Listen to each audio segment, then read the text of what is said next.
Sin distancias, un tiempo de radio en el que la educación y la cultura adquieren un protagonismo especial. Trataremos ahora de filología y en concreto de un tema relacionado con estudios ingleses. Nuestro tema de estudio nos lleva a comprender la participación de la mujer en la política norteamericana en la segunda mitad del siglo XX.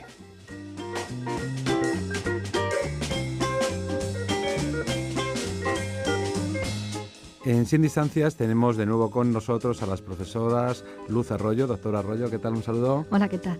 Y María Antonia Sagredo, ¿qué tal, Toñi? Un saludo. Pues muy bien, encantadas otra vez de estar aquí. Pues el gusto es mutuo porque yo estoy encantado de tener con nosotros a estas dos profesoras que forman parte del Departamento de Filologías Extranjeras y sus Lingüísticas en la Facultad de Filología de la UNED, y ellas se dedican al área de Historia y Cultura de países de habla inglesa.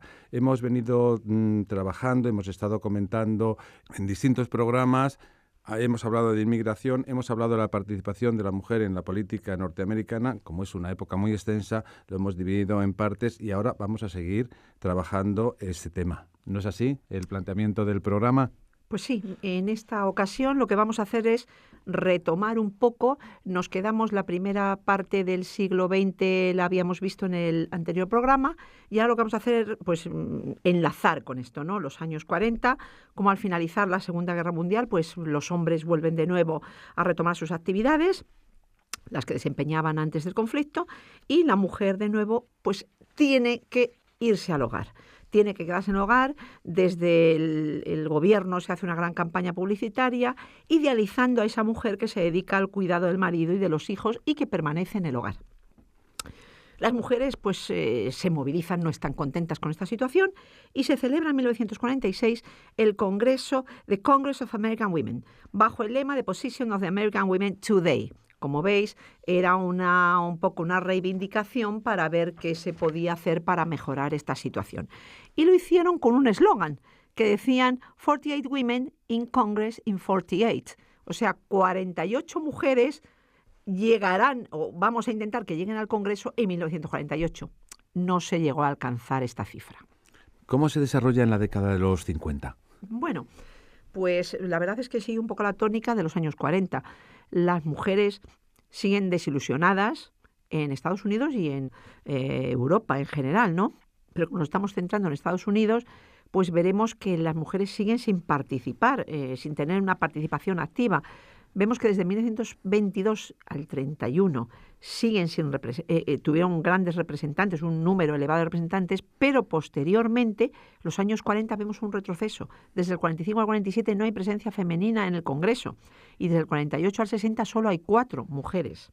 La verdad que la línea después de la Segunda Guerra Mundial marca un antes y un después, yo creo, en la participación, pero siguiendo ya con la etapa histórica, ¿qué momentos destacarías, Toñi, en los años 60?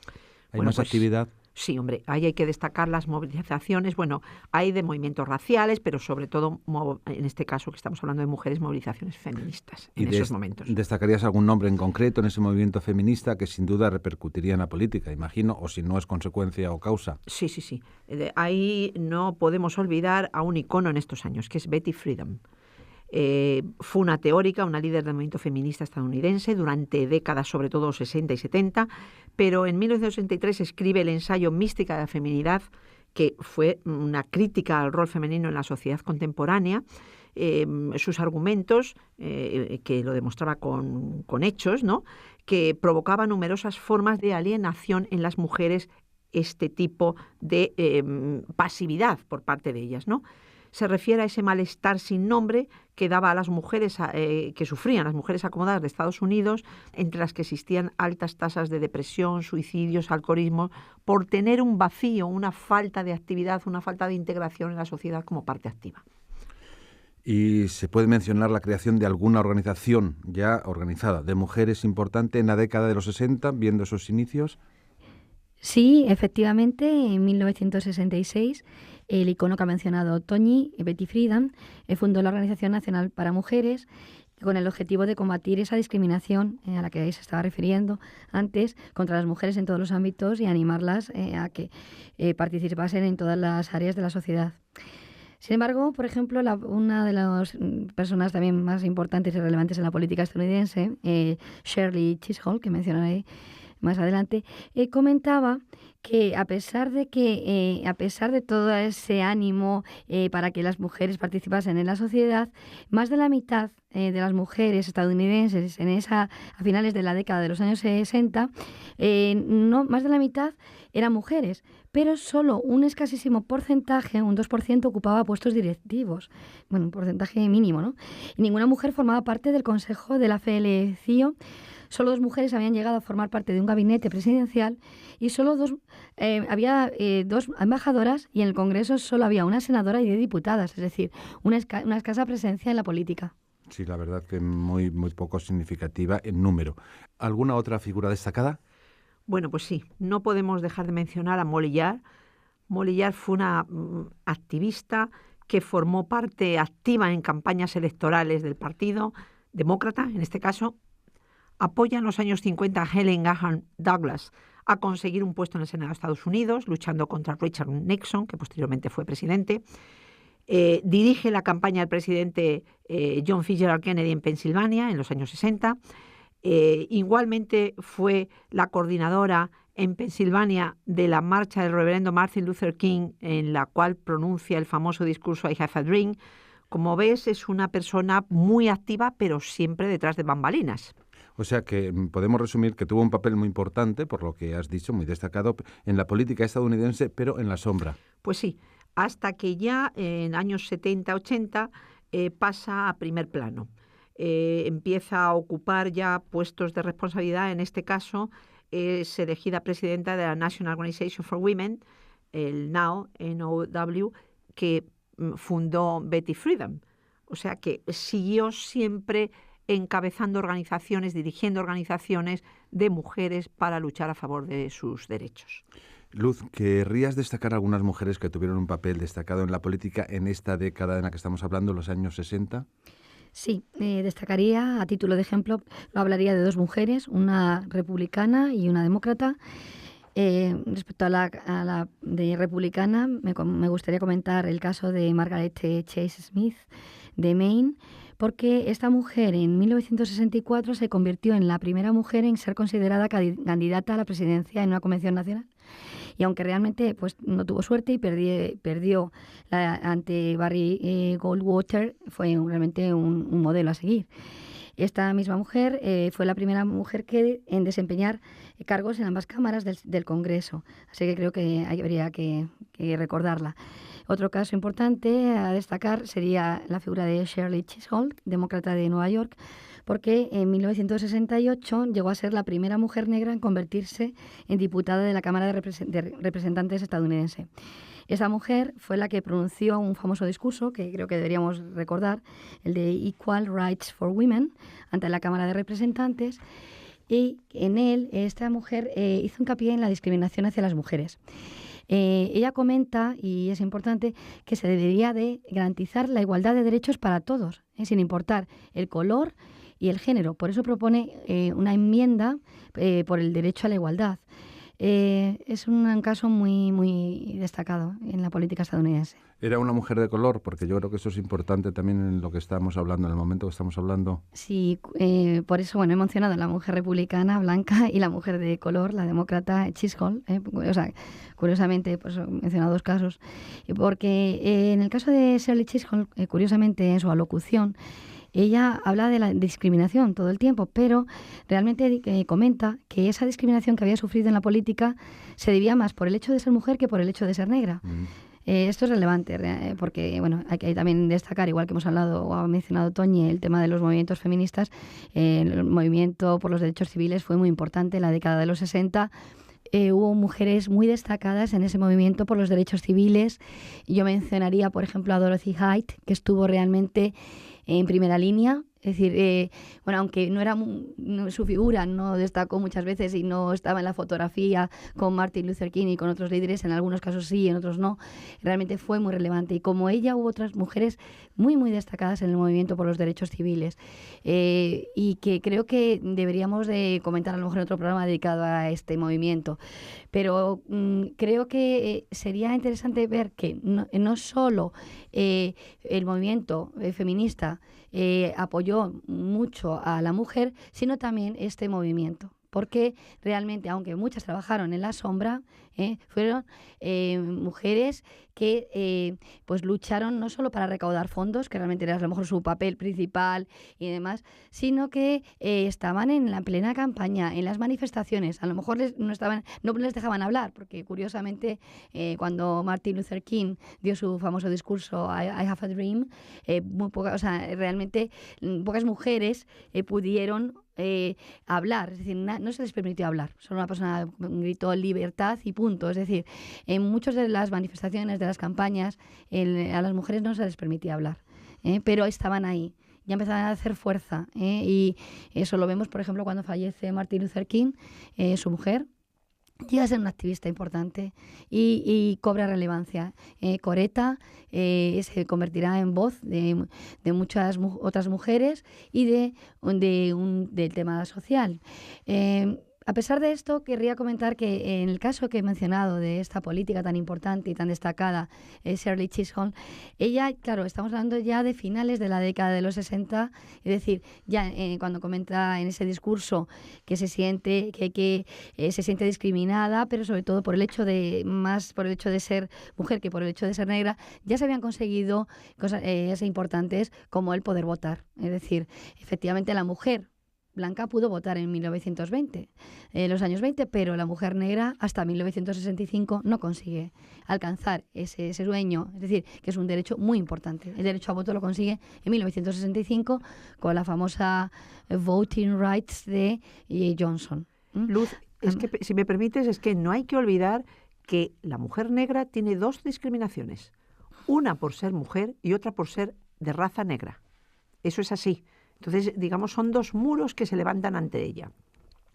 Y así tenemos pues varios casos, ¿no? Yo mencionaría también el caso de Mildred Loving. Es una mujer negra que a finales de los años 50, en el 58, ahora nos retrotraemos un poco, pues comete la gran aventura, digamos desafío, eso fue un desafío, casarse con un blanco. Estaba prohibido y con pena de cárcel. Así era. Se cambió, se marchó a Washington, se cambió de estado para poderse casar, pero cuando volvió a su estado, realmente les metieron en prisión a la pareja. Claro, es que estamos hablando unas décadas que son fundamentales. Se están produciendo unos cambios que no se veían, pero poco a poco evolucionaban. Ellos fueron los que, con su estancia en la cárcel, breve, pero estancia también simbólica, pero acudieron al fiscal general del Estado, que era el hermano de Kennedy en aquel momento, y para que atendiera su caso, y realmente les dijo, bueno, esta ley hay que cambiarla, y efectivamente se cambió. Pero ellos desafiaron, o sea, fijaros, casarse, un matrimonio interracial estaba penalizado con la cárcel. Sí, es que estamos hablando, realmente claro, estamos hablando de unos años que nos parece, pero no sí, hace tanto, no de pero tanto, realmente históricamente no es tanto. Es que lo que comentaba Luz es que no había derecho al voto para personas de color.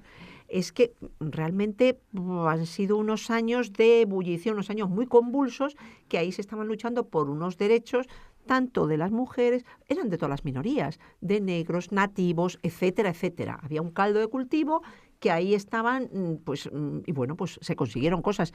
No todo, naturalmente, porque vamos viendo que siempre los pasos en la historia, en los pasos en los derechos son muy lentos, pero son pasos.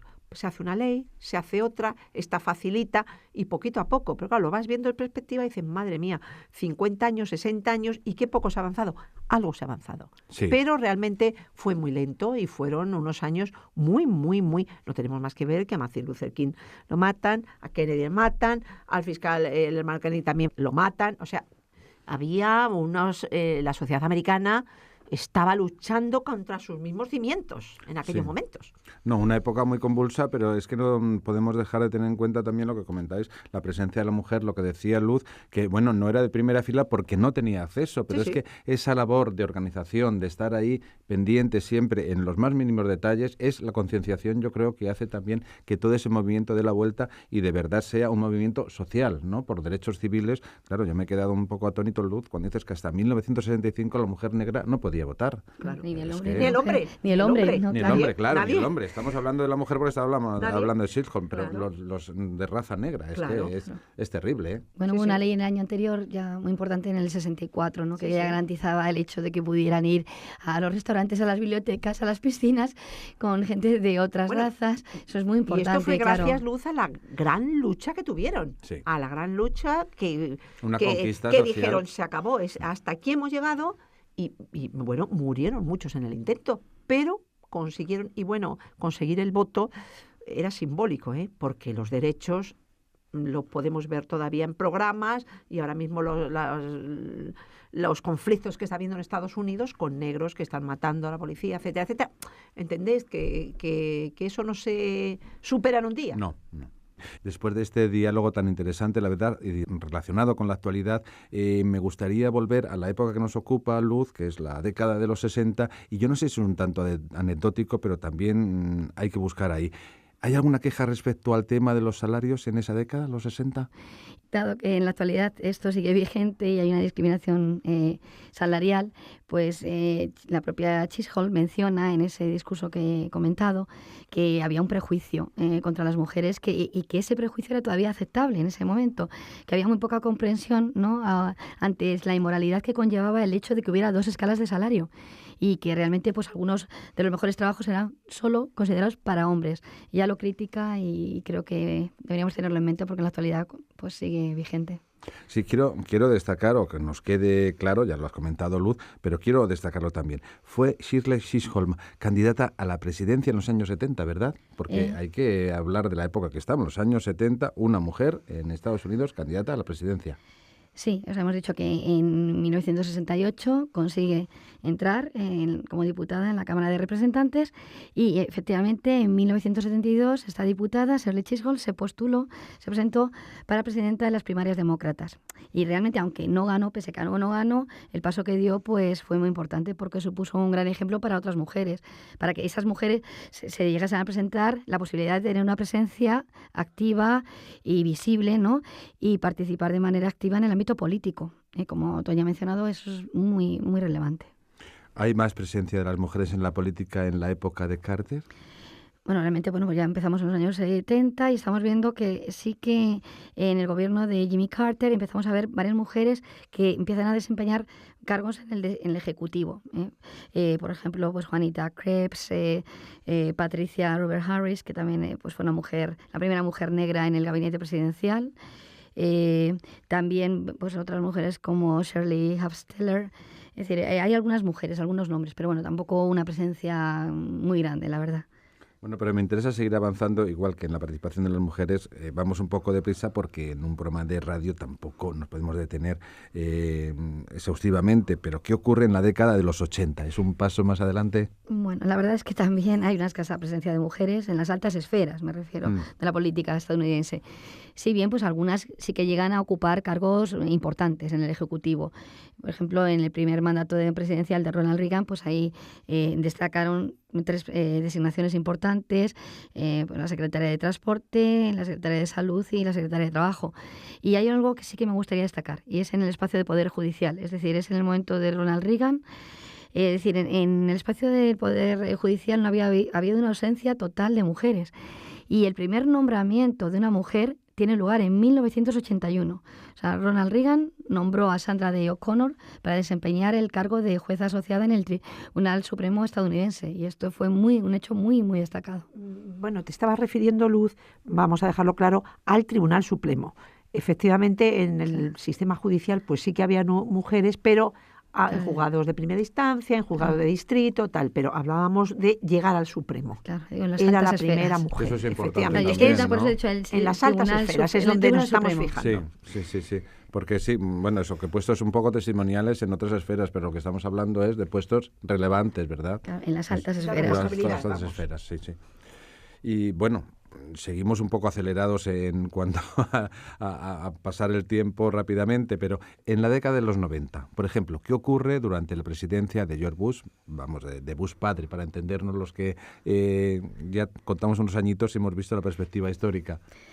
Bueno, pues bien, de nuevo, en la presidencia de George H.W. Bush encontramos también gran carencia de mujeres en altos cargos. Hubo mujeres, 4 mujeres fueron elegidas para ocupar un cargo, por ejemplo, de secretaria, es decir, como nuestra ministra, para entendernos. Entonces, pues una secretaria de comercio, hubo una secretaria de trabajo, es decir, hubo mujeres importantes, pero realmente es una escasa presencia en lo que es en el Ejecutivo y en cargos de relevancia. Bueno, es que si vamos siguiendo la trayectoria, como vais viendo, en Estados Unidos la mujer le cuesta muchísimo integrarse en esas esferas de poder. En esas esferas de poder, no vamos a decir que le ha estado vedado, pero estáis viendo la trayectoria, ¿eh? Algunos casos realmente significativos, pero muy aislados. Sí, porque es que hemos dado una pasada histórica de 3 décadas, que yo creo que son importantes, convulsas en cuanto a participación política, desde luego la mujer, y sigue siendo escasa. Sí, y que el movimiento feminista había estado ahí, años 60, estamos en los 70, estamos en los 80, y vemos que se había conseguido poco. Sí, muy poco, es verdad. ¿Se nota un cambio con la llegada de Bill Clinton o no tiene por qué? Sí, efectivamente hay una mayor presencia de mujeres en el gobierno de Bill Clinton. En estos tiempos de la administración de William Clinton se designaron 7 mujeres en el primer mandato presidencial y 6 en el segundo. Es decir, hubo mujeres muy importantes, muy destacadas en cargos relevantes. Yo destacaría, por ejemplo, el caso de Aida Álvarez, porque fue la primera mujer de origen hispano en llegar a un gabinete presidencial, o de Alexis Herman, porque fue elegida secretaria de Trabajo, y como pues, en un programa anterior habíamos mencionado que la primera mujer que llega a un cargo en un gabinete presidencial pues fue también secretaria de Trabajo. Mencionamos el caso de Frances Perkins, pues mira, veremos una continuidad. Realmente es un cargo que hay muchas mujeres que llegan a ocuparlo, el de secretaria de Trabajo, a partir de Frances Perkins. Y luego, pues una mujer clave sería el caso de Margaret Albright, que fue embajadora de los Estados Unidos durante el primer mandato presidencial de Bill Clinton, y que durante el segundo mandato pues consigue ser la primera mujer en ser designada secretaria de Estado en Estados Unidos. Esto fue un hecho fundamental. Yo además me gustaría, creo que deberíamos mencionar un poquito más, ¿verdad, Toñi? Hablar un poquito más de esta mujer. Porque yo creo que es relevante, ¿no? Pero significativo. Realmente es que Madeleine Albright abre, digamos, una estela que va a ser seguida por otras 2 mujeres secretarias de Estado. Mirad que secretario de Estado es el ministro de Asuntos Exteriores. Ministro de Asuntos Exteriores, realmente la mujer en muchísimos países no ha llegado, no ha habido una que haya representado, que haya desempeñado ese cargo. Bueno, pues con Bill Clinton, Madeleine Albright llega en el segundo mandato, llega a ocupar este cargo, el de ministra de Asuntos Exteriores, secretaria de Estado. Pero el caso de Madeleine es un caso muy curioso, porque es una mujer que nace en Praga, Checoslovaquia, fue criada en la religión católica por los padres, que eran judíos y se habían convertido del judaísmo al catolicismo para escapar de las persecuciones. Fue diplomático su padre, la familia huye a Londres. Bueno, es que tenemos todos, tenemos los nazis por medios, a Hitler, les pilla, todo. Acabada la Segunda Guerra Mundial, se mudan de nuevo a Belgrado, el padre es embajador en Yugoslavia, pero de nuevo vuelven a huir cuando los comunistas alcanzan el poder en Checoslovaquia, y ya la familia se va a Estados Unidos en 1948. Es un compendio, Toñi, estaba pensando, disculpa, yo no sé si es distraer un poco, pero casi de toda la época esta, la segunda mitad del siglo XX, que es la que nos estamos ciñendo a hablar hoy en el programa, desde el final de la Segunda Guerra Mundial. Y bueno, el ser mujer, el pertenecer a la religión judía también, ¿no? El pasar de Europa a Estados Unidos, y luego no sé si decirlo como triunfo, yo creo que sí, o la presencia de esta mujer, de una personalidad desde luego importante. Yo creo que además cuando hablábamos no solamente ella, sino lo que eso hizo para que otras mujeres pudieran acceder a cargos importantes, lo que estábamos diciendo en la cúpula, relevantes. Sí, sí. Realmente esta mujer es, la verdad es que una vida apasionante. Es una vida apasionante porque fijaos, tiene que cambiar de países, de religión, etcétera. Bueno, era pequeña, ella no era consciente cuando esto ocurrió, pero en su familia tuvieron que huir. Y ya, bueno, pues y lo más curioso de todo es que los estudios de relaciones exteriores y tal los comienza en Suiza y en Estados Unidos, pero ya de mayorcita, porque mientras tanto había estado viajando y moviéndose por Europa, bueno, digamos, exiliándose de unos países a otros, ¿no? Estudia allí, en Estados Unidos ya, se cambia de nombre, el Madlenka que tenía pasa a ser Madeleine, y se convierte en ciudadana de Estados Unidos en 1957, se gradúa en Wesley, se casa con un periodista, Joseph Albright, tienen unas hijas y se divorcia, pero se queda con el apellido. Sabéis que en Estados Unidos se cambia el apellido cuando se casan, adoptan el apellido del marido. En general, esto está cambiando en algunos casos, pero realmente en general adoptan el apellido del marido. Entonces, durante el primer mandato del presidente Clinton, del 93 al 97, es embajadora de Estados Unidos ante las Naciones Unidas y posteriormente pasa a ser la primera mujer secretaria de Estado. Que es curioso que va a ser seguida por dos más, que estudiaremos en el próximo programa. Tenemos a Condoleezza Rice y Hillary Clinton, que todo el mundo está familiarizado con ella. Pero esto ya ocurre en el siglo XXI, en el que estamos ahora mismo. Sí, porque es que hemos pasado como de puntillas un poco, pues porque sí. Es una época apasionante, son la segunda mitad del siglo XX, yo creo que dio mucho... Sí. Yo creo, siempre recomiendo tanto a los estudiantes o los que no son estudiantes, que están interesados en estos temas, que luego pueden ir al enlace, que queda colgado en canal.uned.es, en el que Toñi Sagredo y Luz Arroyo cuelgan estos programas, porque yo creo que eso les va a dar... también no se va a agotar el tema, ni mucho menos, pero que luego ellos, si tienen interés, pueden investigar y fijarse en las pinceladas que aquí hemos dado, que es lo interesante de estos espacios. Lo que está bien también es verlos todos en progresión, porque hemos empezado por el siglo XIX, pasamos al XX, el XXI, y vamos a colocar todos los programas en un enlace y se puede ver pues estas personalidades que hemos tocado, pero claro que son unas cuantas. Os podéis imaginar que en estos programas no se puede hacer de una forma exhaustiva. Cerramos aquí nuestro programa sin distancias que hemos dedicado. Hemos hecho un recorrido durante la segunda mitad del siglo XX en Estados Unidos y dejamos el último programa para mostrar el momento actual y la situación de las mujeres en la política en el siglo XXI.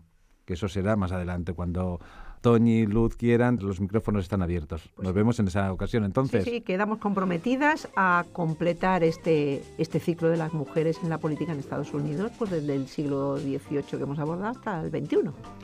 Vale, pues muchísimas gracias por toda la atención. A vosotras y nos vemos en unos días.